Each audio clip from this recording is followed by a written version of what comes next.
महाराज कहते हैं रिंचक सा सुख दुख सुमेर समाना। थोड़ा सा सेज का सुख से और पहाड़ जैसा दुख फिर इस जीव पर धर दिया जा सकता। बच्चा पैदा हो गया और फिर देखा इसकी कहानी, मर जाएगा, उसके सांग पूरे नहीं होंगे। लड़की होगी लड़का हो गया, ब्याह दिए दोनों, लड़का ना होया तो दुखी, पोता ना होया तो मर गया, दुख पोती दोती ना दोता ना होया तो मुश्किल हो गए, तो फिर उनके छुच्छक ब्याह और मरे जाएगा, यू संगवाया नहीं जाता। तो बंदी छोड़ के है थोड़ा सा सुख और दुख को इतना पाड़ तुम्हारी तेरे ऊपर धरा कर तो मौज मारा है। जो कर ऊंट जुगाड़दा चल डाक रहते 10 मिनट सैकड़ों वजन मन गाल दे उसमें बग्गी में और मरडाता जागर डाता चलेगा, क्यों व्यवस्था ऐसी बना दी। इसी प्रकार बंदी छोड़ो में समझाने की कोशिश करते हैं। तो नहीं मान्या वो काल, तो 3 बच्चे उत्पन्न किए रति क्रिया से। ब्रह्मा विष्णु महेश, बड़े का नाम ब्रह्मा, छोटे का पिछले का नाम विष्णु और छोटे का नाम शिव शंकर, भगवान शंकर रखा। जब निरंजन ने कुछ दिनों के बाद निरंजन ने कहा कि मैं कभी किसी को दर्शन नहीं दूंगा इस भवसागर के जीव को, और मैं निराकार होता हूं, तो वह माई कहने लगी कि मैं एकली के ऊपर पालन पोषण करूंगी। या शेरा वाली कहने लगा मैं गुप्त रूप से तेरी खूब मदद करूंगा, पर मैं दर्शन नहीं दूंगा किसी को आज के बाद, ये मेरा नियम है, नेम है, प्रण है। अपने निरंजन लोक में झांझरी दीप मचला और उसको कह गया कि जब ये बच्चे सियाणे हो इनको सागर मंथन पर भेज देना। तो जब वो बच्चे सियाणे हुए उन्होंने पूछा मां मेरा पिता कौन सा है, ब्रह्मा विष्णु महेश ने पूछा। तो माई ने सोचा कि जब मैं न्यो कहूंगी तेरा बाप भाई ऐसे निराकार हो रहा से और लोक में से या कित से, तो ये न्यो कहेंगे हमने मिला कर लिया, और वहां हम जा नहीं सकते, वो ऐसे स्थान पर पहुंच गया। तो उसने कहा कि भाई तेरी मां भी महेश हूं और तेरा पिता भी महेश हूं। बच्चे थे ठीक से। जब वो सियाणे हुए सागर मंथन पर भेज, सागर मंथन में सबसे पहले वेद निकले, 4 वेदों को ब्रह्मा ने पढ़ा। पढ़ कर ब्रह्मा ने देखा कि इसमें तो परमात्मा तो कोई और है, ये माई तो को ना मालिक। आकर पूछा मां तू तो कहती मैं सुहाड़े की मालिक, अरे ये तो मारा पिता तो कोई और है। तुमने कहा देखा भाई वेद में लिख रखा। माई ने सोचा यो अच्छा कुट्टा गड्ढा, ये वेद और हाथ लागे इनके।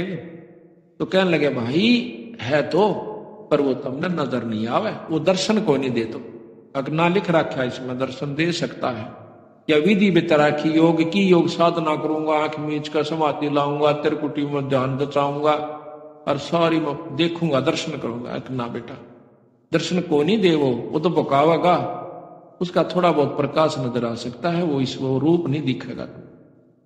तो ने बोला तो बकावा, हमने पहले भी झूठ बोला थी, अरे फिर बोला से हम तो खूब साधना करूंगा। कहते हैं 4 युग तक बैठा रहा समाधि लाए, कोई नहीं दर्शन हुए। फिर आकाशवाणी हुई निरंजन की, ऊपर से निरंजन की कि वो लड़के को तूने कहां भेज दिया, सृष्टि रच, उस पर सृष्टि रची जा, उसको वापस बुलाओ। तो ये लंबी कहानी से कि उसने अपनी एक शब्द शक्ति से एक गायत्री नाम की लड़की उत्पन्न की माई ने, उसको भेजा कि जा बेटी। तो अपने भाई निरंजन ने जगह, उसने ब्रह्मा ने जगह के ला, ढूंढ के ला। वो जाकर देखा है समाधि में बैठा है। तो उसने वहां से अपनी सुरत द्वारा माई से पूछा कि ब्रह्मा समाधि में बैठा है, मैं क्या करूं। तो माई ने कहा कि तू उसके चरण स्पर्श कर दे। उसके चरण स्पर्श जब किए तो ब्रह्मा एकदम आंख खोला सा, आंख खोलते कहता है कि उल्टा दुष्टा तो कौन आ गई मेरे धर्म न बिगाड़न की खातिर, मैं तो समाधि में बैठा था, तुझे श्राप देता। गायत्री कहती है श्राप बाद में देना, पहले मेरी बात सुन ले। अकबोल के मां ने भेजी सो अर्नो कहा साहब बिना सृष्टि नहीं रची जागी, मेरा कसूर कत जो बोला मैं चालू क्यों कर, पिता के दर्शन हुए नहीं, जाऊंगा तो बेइज्जती होगी। वो कहने लगी मैं क्या बताऊं आपको, तो बहुत शक्ति याद कर रहे से। तो ने बोला एक काम करिए, तो मेरी गवाही दे दे झूठी कि मैंने भगवान पिताजी के निरंजन के ब्रह्म के दर्शन हुए से। मैंने बोली क्यों, मैं क्यों दे दूं झूठी, अकना तो मैं जा नहीं सकता। तो उस दोनों की मजबूरी होगी, तो ये अलग कहानी से। फिर उसके बाद उसने कहा कि एक गवाह और चाहिए। उस लड़की ने अपनी सबल शक्ति से एक लड़की और बनाई जिसका नाम पोपवती रखा। वह बोली कि के हुक्म से कि आप मेरे से हमारी गवाही दे देना कि हमने निरंजन के दर्शन करे ब्रह्मा ने, आप दोनों गवाह बन जाएंगे। तो वह कहने लगी मैं क्यों दूं झूठी गवाही, किसी इस प्रकार हमारे को वहां ले जाना से इसने, अरे यो बेचारे की मजबूरी से यू जा नहीं सकता, यू कह रहा से। तो उसने दोनों ने हाँ भर ली कि चलो मैं गवाही दे दूंगा, दे देंगी तो चाल अड़। तो तीनों जने आकर के आदि माया शेरा वाली के पास कहते हैं कि हम आगे ब्रह्मा को ले आए। ब्रह्मा से पूछा क्यों भाई तने अपने पिता के दर्शन हो गए, कहाँ हो गए?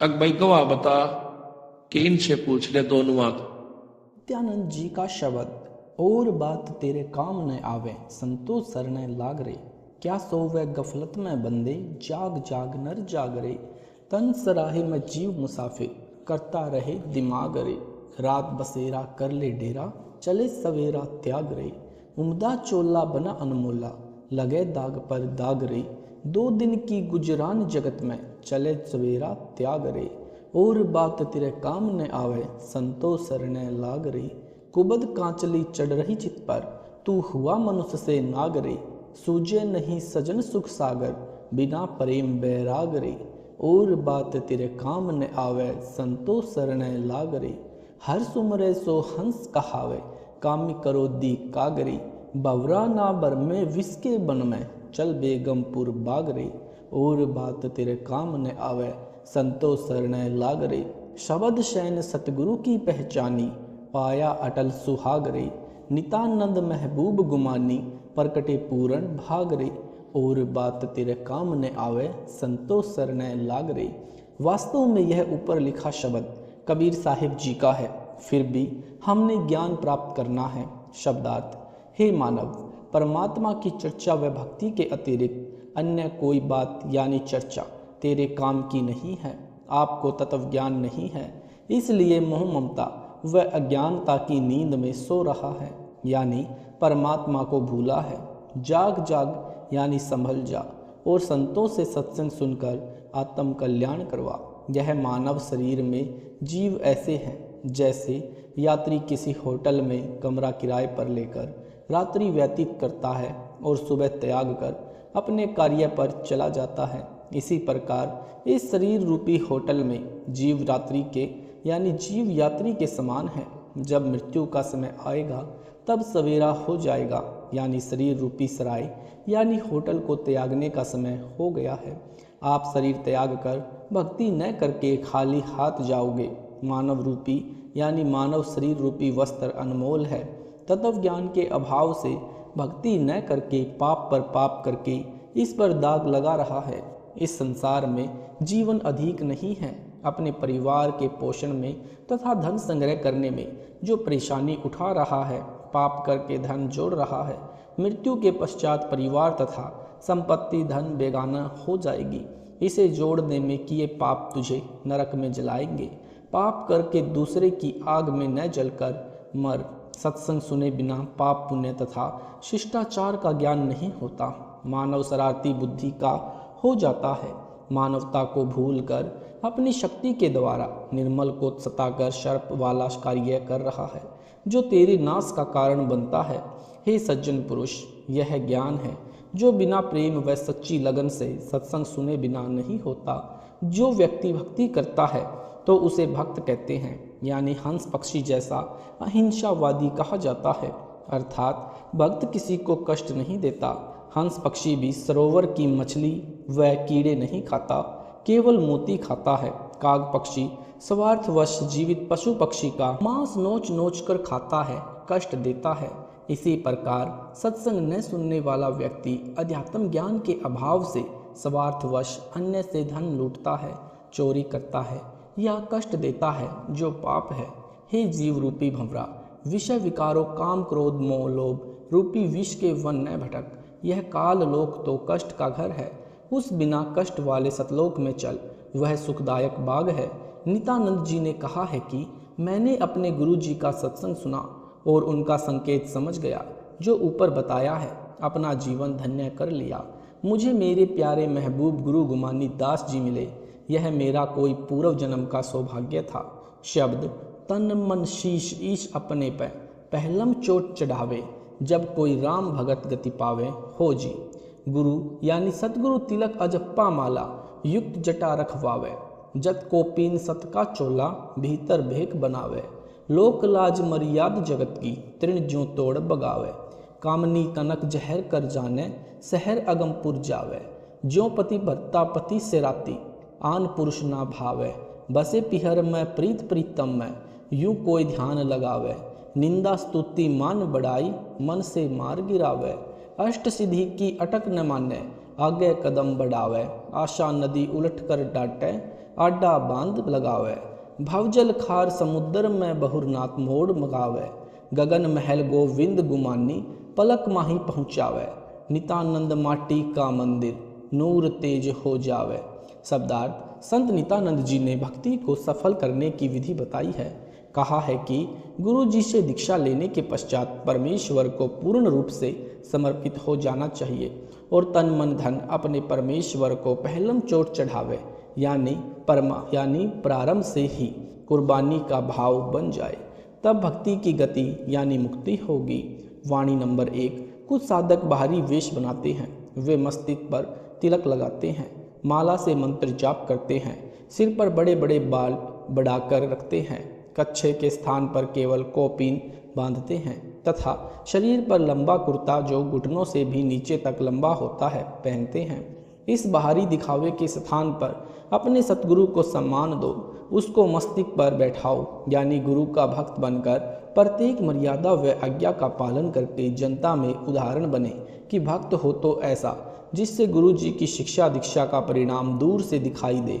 जैसे माथे पर तिलक दूर से दिखाई देता है, जो भक्त की पहचान है।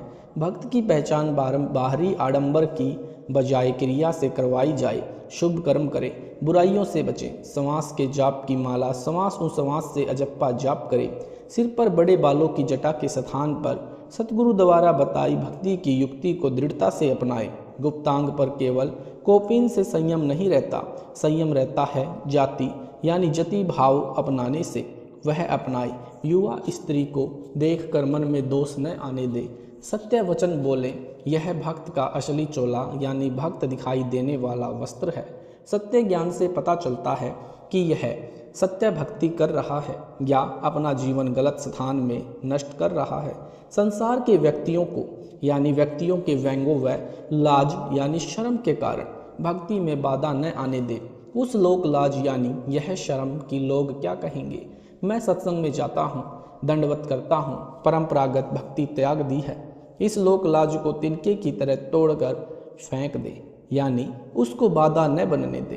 कनक यानी सवर्ण तथा कामनी यानी समुद्र युवती को देखकर अपनी नीयत में दोष न आने दे, उसे विष के तुल्य जाने, तब साधक अमर लोक में जा सकेगा। अपने इष्ट देव के प्रति पतिव्रता स्त्री की तरह समर्पित रहें। जैसे पतिव्रता स्त्री अपने पति के अतिरिक्त अन्य किसी पुरुष से पति रूप में इच्छा नहीं करती, चाहे कितना ही सुंदर व धनवान हो। अपने परमात्मा की भक्ति को कभी न भूलें। लोग दिखावा न करके हृदय से मन में समास से परमात्मा के नाम का स्मरण करता रहे। यानी भक्त से तात्पर्य है कि स्त्री या पुरुष कोई भी हो।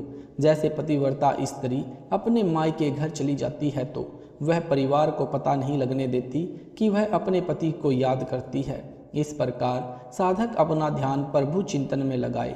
पूर्ण सतगुरु से सत्य भक्ति प्राप्त करने के पश्चात कोई भक्त की निंदा करता है तो बुरा न माने, यदि कोई प्रशंसा करता है तो उससे प्रभावित न हो। सत्य भक्ति शास्त्रानुसार विधि विधान से करते हैं तो साधक को कुछ सिद्धियां प्राप्त हो जाती है जो मोक्ष में सहायक नहीं होती। वे संख्या में 8 हैं।